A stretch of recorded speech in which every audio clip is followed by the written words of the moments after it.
Ahoy, mateys, and welcome to another episode of I'm Ready, a SpongeBob SquareCast. My name is Captain Eric, and we are continuing our sail through the second season of SpongeBob SquarePants.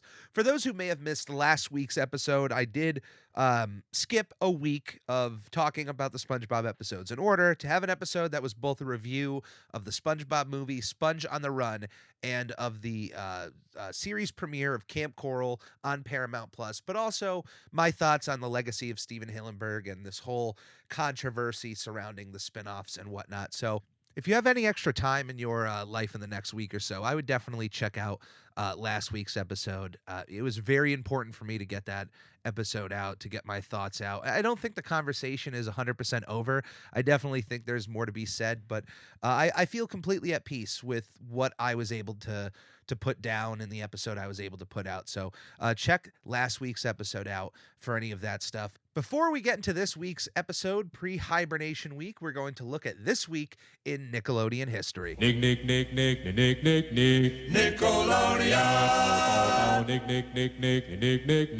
Nickelodeon. It is time for this week in Nickelodeon history. I had no problem with not having that a part of last week's episode, simply because if you look through Nickelodeon's history, there's not a lot of big releases or big episode dates or big finales in March. So literally I have 2 weeks worth of content here, but it's like I've had normal weeks of this size, of this amount of things. So for 2 weeks, yeah, that should already tell you that March is just not a big season for Nickelodeon. But today we're starting back all the way in the 80s, because 32 years ago, on March 10th, 1989, it was the finale of the game show Finders Keepers. This, out of all of the Nickelodeon game shows I'm into, this is one that really is not in my wheelhouse, but I've seen it on Nick Gas. For those that don't know what Nick Gas is, just like there is a Teen Nick channel and there's a Nicktoons channel, Nickelodeon had another channel called Nick Gas, which was games and sports. So kind of a silly name, but this is where they put all of their, game shows and their sports shows all just on one package. So Finders Keepers would be on there once in a while, and it's one of those things that if you don't grow up with it, it's a bit harder to watch. Like, I can watch Legends of the Hidden Temple, I can watch Double Dare, I can watch Nick Arcade, but for some reason, Finders Keepers, it never clicked with me. So yeah, 32 years. That's incredible. And just as incredible, 30 years ago on March 18th, 1991, the Nickelodeon game show Get the Picture debuted on Nickelodeon, hosted by Mike O'Malley, who we've already talked about with Nickelodeon Guts. Get the Picture did not last long. It lasted 2 seasons of 115 episodes total, and it ended its run by December 6th, 1991. It started and ended in the same year. I don't know if that's a good thing or a bad thing, or if 115 episodes sounds like a good amount for a game show. But I don't know. I feel like game shows can just go on longer, so maybe that isn't that impressive. But yeah, Get the Picture. A show, by the way, I don't remember ever airing on Nickelodeon Gas. I don't think I've ever come across a time to watch it where it was on television. I've definitely seen things on YouTube for it. 25 years ago, on March 16th, 1996, The Mystery Files of Shelby Woo debuted on Nickelodeon. Shelby Woo was a show I definitely remember watching, but it just must have not left that much of an impact on me, because I know it was a show that I didn't, flip the channel away from. There were certain shows that when they were on Nickelodeon, I would just change the channel. I wouldn't even watch them. Like shows like Hey Dude, I would watch maybe once or twice, or if there was literally nothing else on. But I, didn't really click with me at the age I was watching them. So Shelby Woo, when this premiered, I was like 5 years old. So, but what was interesting is I went down this bit of a rabbit hole. I had 4 seasons, 41 episodes. The show stars Irene Hung, who plays the character Shelby Woo, who was a Chinese American teenage girl who lives with her innkeeper grandfather and works as a non sworn intern at the local police department where she helps out with odds and ends around the office. Occasionally, an intriguing case comes to Shelby's attention, prompting her to apply her unique insight and enlist the help of her friends to solve it. Her supervisors, however, do not appreciate her help as she is only a teenager. Her grandfather also does not want her getting involved in cases, often reminding her, "We are not detectives with warrant badges. We are innkeepers with brooms." Many of the stories with three clear suspects keep the audience guessing until the truth is ultimately explained. So I knew it was a mystery show, and definitely knew it was kind of right up the alley of Nancy Drew. But it was fairly popular. 4 seasons and 41 episodes is really not bad for a live action Nickelodeon show. But the one thing is looking into this, I came across a factoid that said that Irene lived in Connecticut, and I was like, oh, well, I live in Connecticut. What is she doing up here? And in fact, and I don't mind plugging this because it's very interesting, that Irene Ung is the founder of the Mencius Mandarin Preschool in Greenwich, Connecticut. She started this in 2009 to provide a formal setting where her children could learn Mandarin Chinese from a young age. And not to really plug too much of this to take away, but I found it fairly interesting. Even right on their welcome page, Mencius, they talk about him being Confucius's most famous student and revered scholar in Chinese history. The purpose of the school, that it serves children ages 2 to 5 and does not require them to have any prior knowledge of Mandarin Chinese. And this one line: our school admits students of any race, color, national, and ethnic origin as long as they are willing to learn Mandarin Chinese. Like, uh, look, if I was anywhere near Greenwich, Connecticut, and this is probably who knows what the cost is. I know Greenwich is a fairly well off area of Connecticut, but uh, I found that really interesting. And just knowing that she was running it, being a Nickelodeon fan, I probably would bring my kid there. But yeah, she looks like she's just been doing that in Connecticut, running this school. So kudos to Irene. Like thank you for doing everything you're doing down there, and I hope all is well. As if she's ever gonna listen to this episode. Man, that would be pretty funny though if all of a sudden somebody was like, "Hey, you, our numbers are going up a little bit because of this SpongeBob podcast in Connecticut." Yeah, that would be totally realistic. 21 years ago, on March 11th, 2000, it was the premiere of the Nickelodeon show Caitlin's Way. I have almost zero knowledge of this show other than that it existed. This was Nickelodeon not only had their comedy live action shows, but once in a while they would want to put out a Dawson's Creek esque teen drama because hey, look, there is a market for that. You absolutely should have shows for that. That's kind of where the genesis of Teen Nick came from. Just shows that we're able to aim at a higher audience. So this was just not I was not the demographic for the show whatsoever, but it did have a very respectable 3 season, 52 episode run. So it probably has its fans out there, people who feel very nostalgic about this show.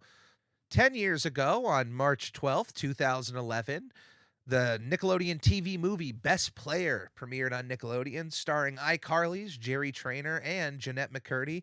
One of those weird, movie ideas where they're just, I don't know how this works at Nickelodeon. Do they just come across these scripts and they're like, all right, we'll make this for TV. We have these actors under contract. Let's get them. They've always had that going for them. There's always, like, if there's a big Nickelodeon star, the chances of them appearing in a Nickelodeon TV movie are just so high. But I never saw the movie, so I sure it has its fans out there. 9 years ago, on March 10th, 2012, Big Time Movie premiered on Nickelodeon. It's a TV movie based off of the show Big Time Rush.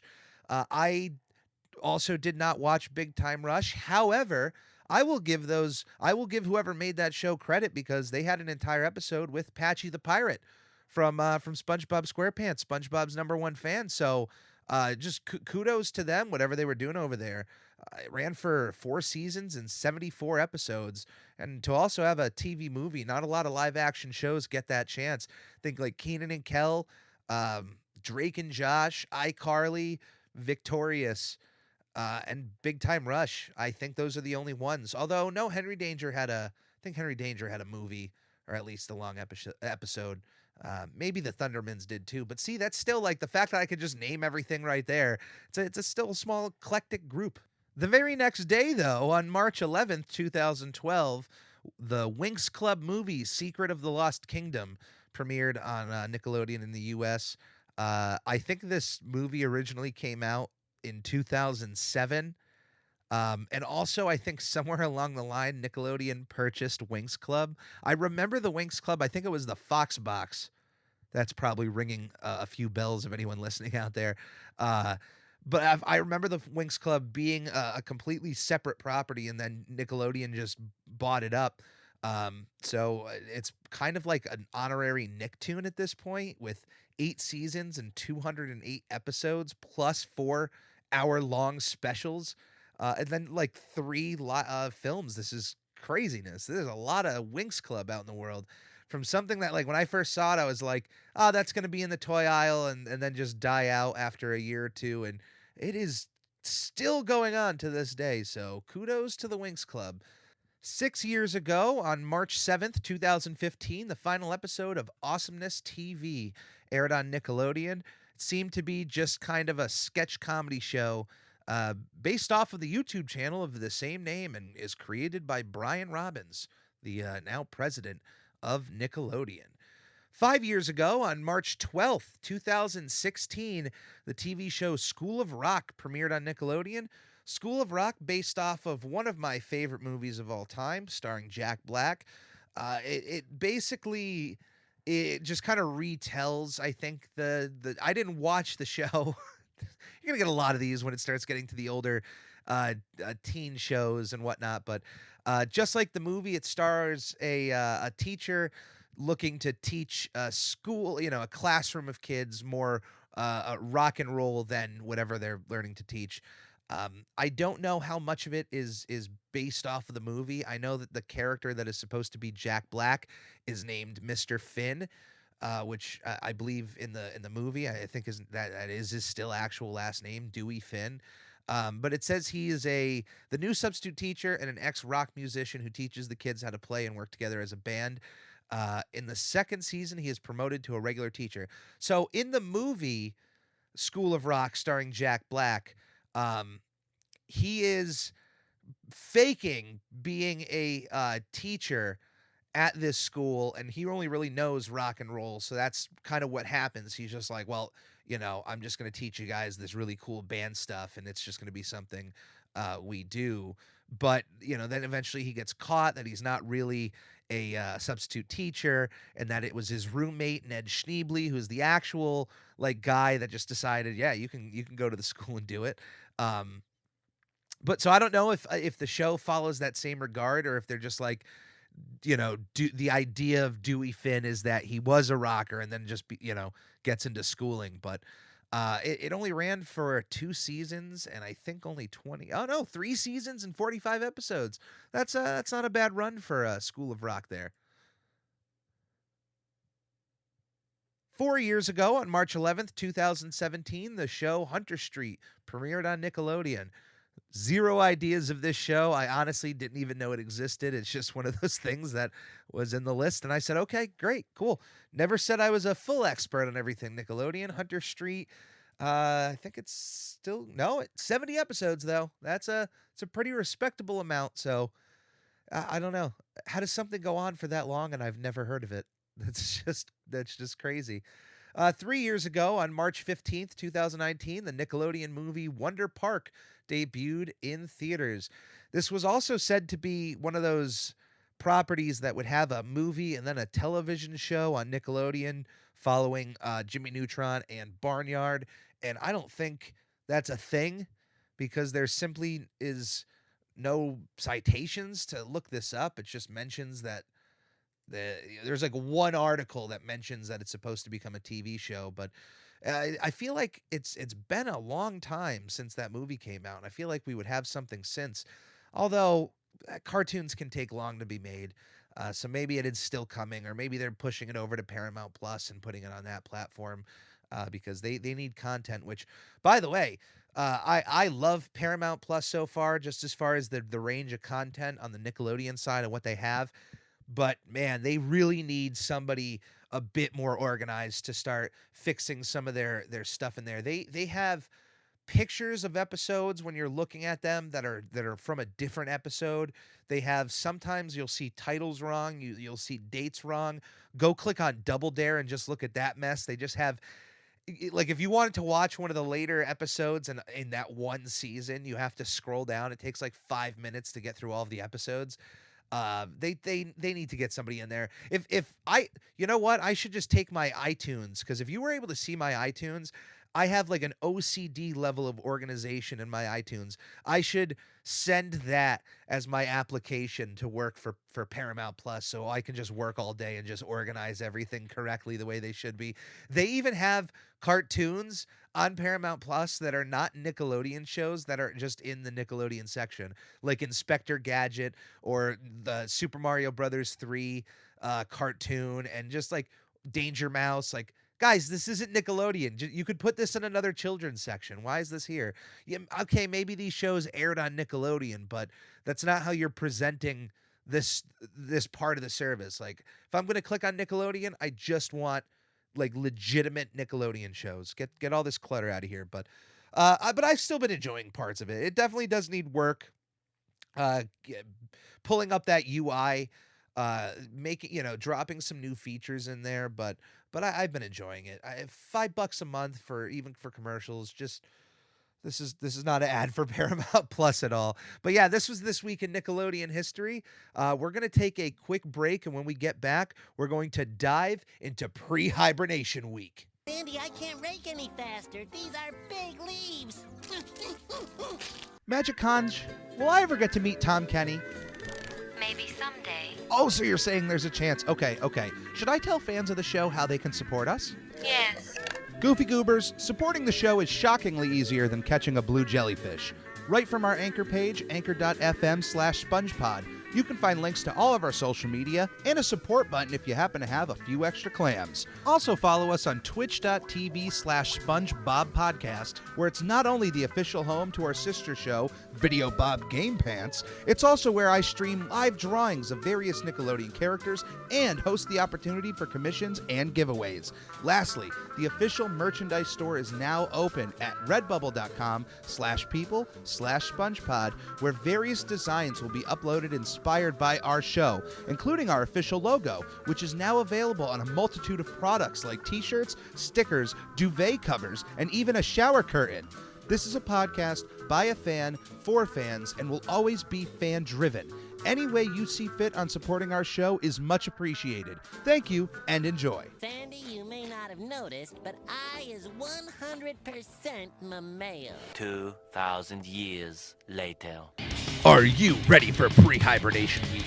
Well, you better get your kelpo, because it's about to get extreme. Pre-hibernation week is the first part of the 27th episode of SpongeBob SquarePants, and first premiered on May 5th, 2001. It was written by Aaron Springer, C.H. Greenblatt, and Meriwether Williams. Anytime I see C.H. Greenblatt's name there, of course, he is the creator of Chowder, but it instantly, I just know that like some jokes in this episode are going to land, because that guy knows his humor. If anybody has actually gone back and watched Chowder, it still not only holds up and is one of the most underrated Cartoon Network shows of all time. Absolutely hilarious show.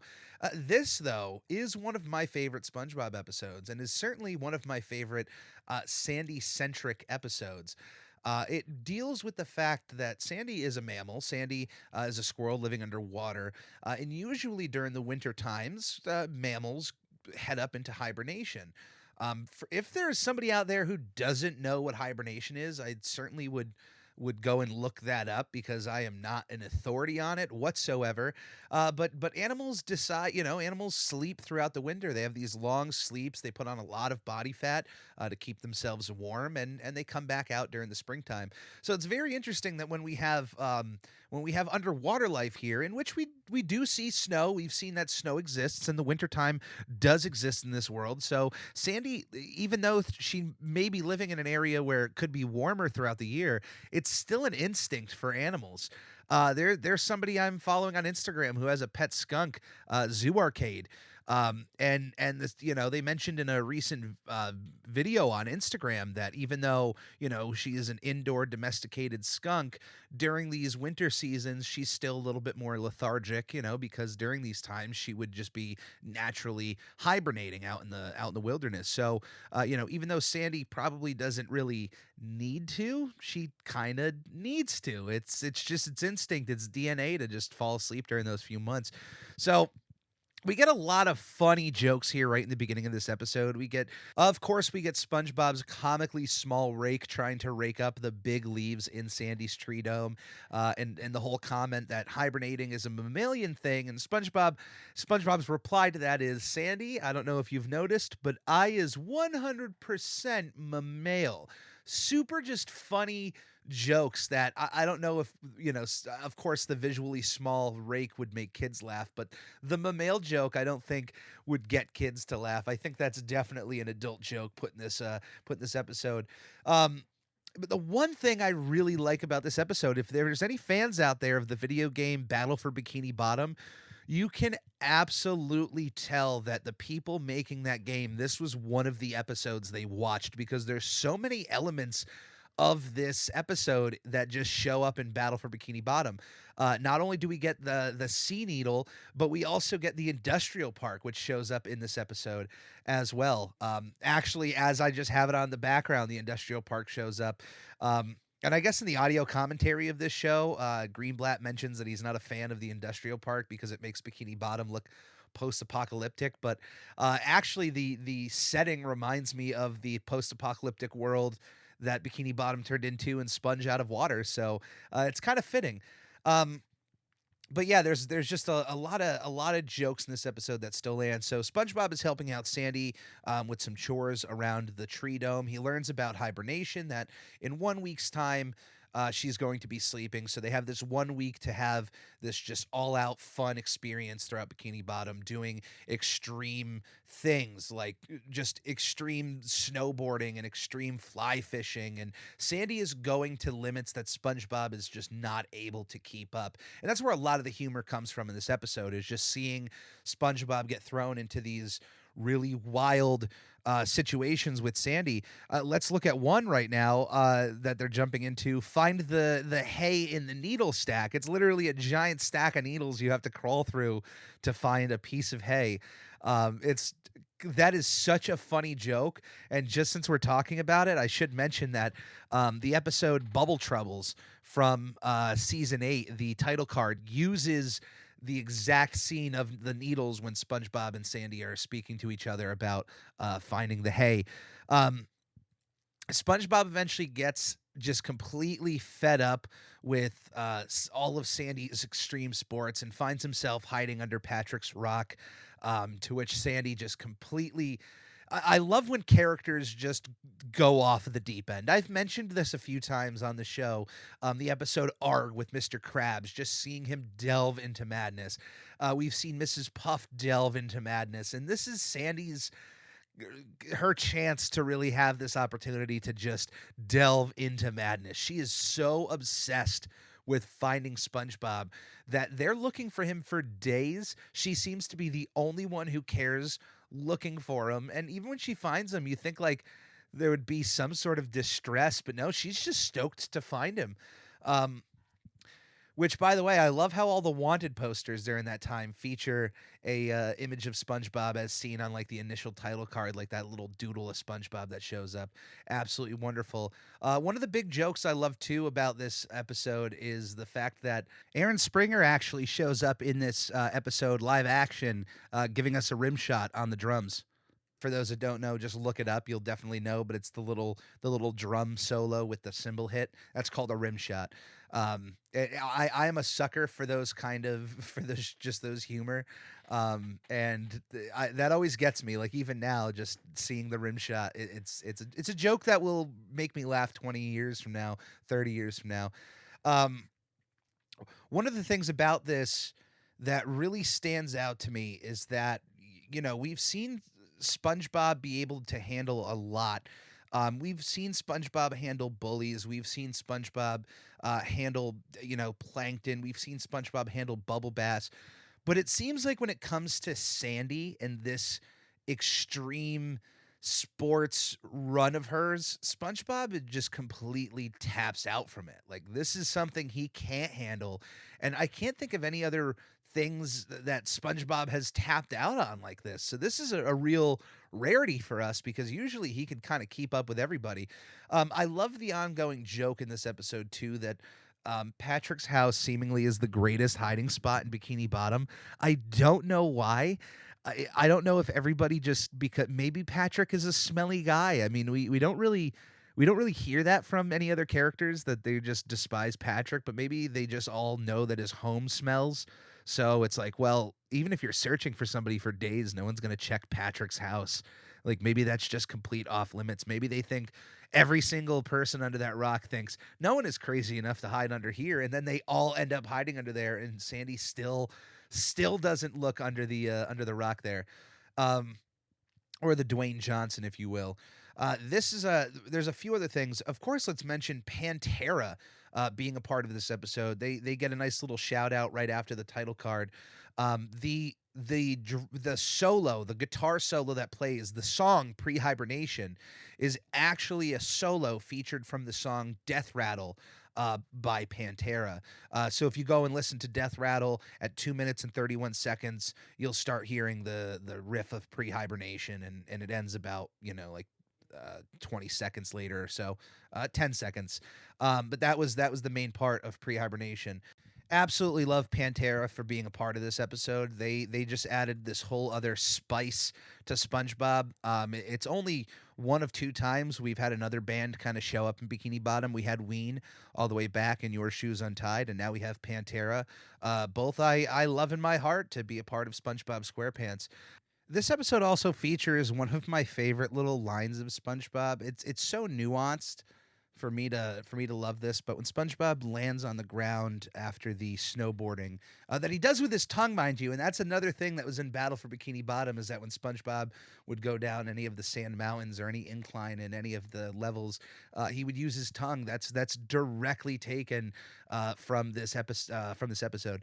Pretty crazy that so much could come from one episode. I wonder if the team had access to all episodes of SpongeBob. I mean, with the amount of references they had in there, they must have.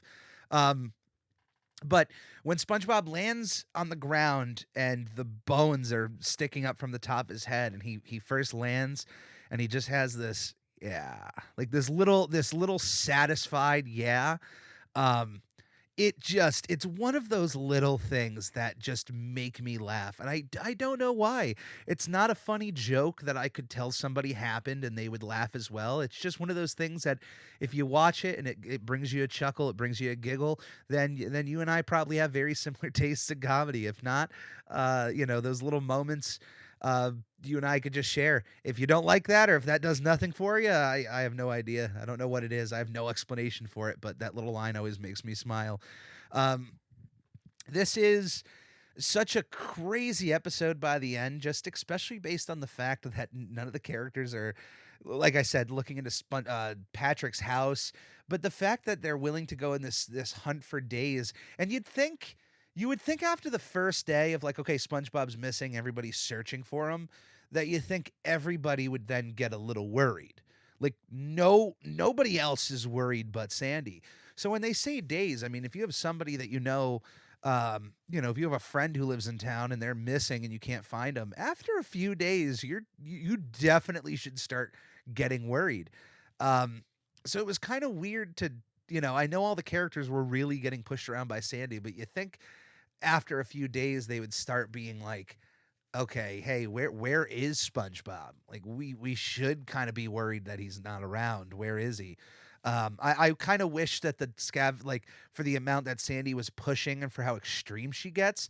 I know that they wanted to get to the hibernation moment earlier because that's essentially what happens at the end is that while SpongeBob is telling Sandy that he can't hang out with her anymore or play with her, uh, she falls asleep and starts hibernation. So I get the day gap that they had to do here, but I wish the anger was coming across like maybe after a few hours because Sandy was being real extreme and making people look in the worst of places. If that was happening within a few hours, somebody could be like, look, maybe he's away for the day and maybe he, went to his parents, his grandma's house. Um, But no, like, just for days they couldn't find this guy, and no one else was worried but Sandy. That always feels a little weird. Um, Given that SpongeBob, at least, even though he seems to annoy a lot of people, at least this early on, a lot of people in town seem to like him and enjoy his company when he's around. No one seems really that all annoyed by SpongeBob at this point in the show. Probably the most annoyed, obviously, is Squidward, but even he was out there looking for him for days. Probably not putting in as much effort as anyone else. This is just an extremely fun episode. It's fun to see the levels of extreme Sandy is willing to go through. I mean, she's even dropping bowling balls on her glass air dome. I thought that's just super funny, super silly that she would be willing to do that. I mean, if that breaks, she's a goner, I would think. So the fact that she's willing to drop bowling balls underwater on her dome, maybe the fact that it's underwater, she's like, all right, it's not going to hit as hard as it would if it was being dropped on her above the water. Just Patrick, he doesn't have to be a part of this episode. I like that for seemingly days he was just out grocery shopping, or if he even noticed that SpongeBob was hiding there, because he just kind of like shows up and screams about it. There's just a lot of those funny little one-off moments in this show that just are laugh out loud, genuinely laugh out loud. So highly recommend this episode in season 2. Like I said, probably my favorite Sandy episode. With her as like the main front runner character. She is the main focus of this episode completely. Once SpongeBob hides, he's pretty much away until the end. But this is all about her. Definitely, I would think, though, the only reason I brought that up is I think the actual hibernation episode, Survival of the Idiots, I think I like a little bit more than this, but I don't know if we would consider that a Sandy episode, given that she's pretty much asleep most of the time and talking about Dirty Dan and Pinhead Larry causing trouble, causing a ruckus.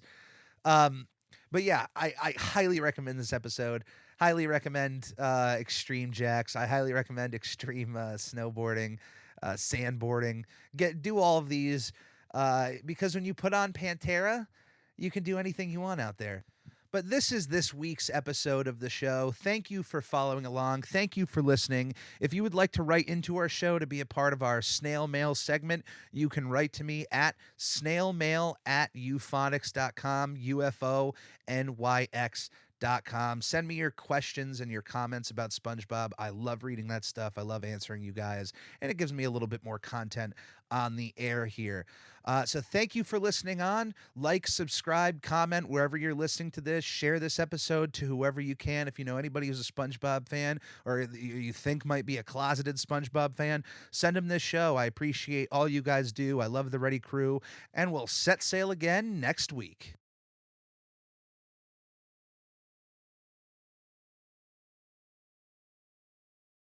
Magic Conj, will I ever get to meet Tom Kenny?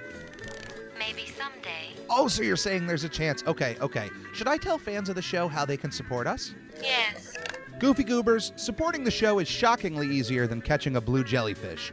Right from our anchor page, anchor.fm/SpongePod, you can find links to all of our social media and a support button if you happen to have a few extra clams. Also follow us on twitch.tv/SpongeBobPodcast, where it's not only the official home to our sister show, Video Bob Game Pants, it's also where I stream live drawings of various Nickelodeon characters and host the opportunity for commissions and giveaways. Lastly, the official merchandise store is now open at redbubble.com/people/SpongePod, where various designs will be uploaded inspired by our show, including our official logo, which is now available on a multitude of products like t-shirts, stickers, duvet covers, and even a shower curtain. This is a podcast by a fan, for fans, and will always be fan-driven.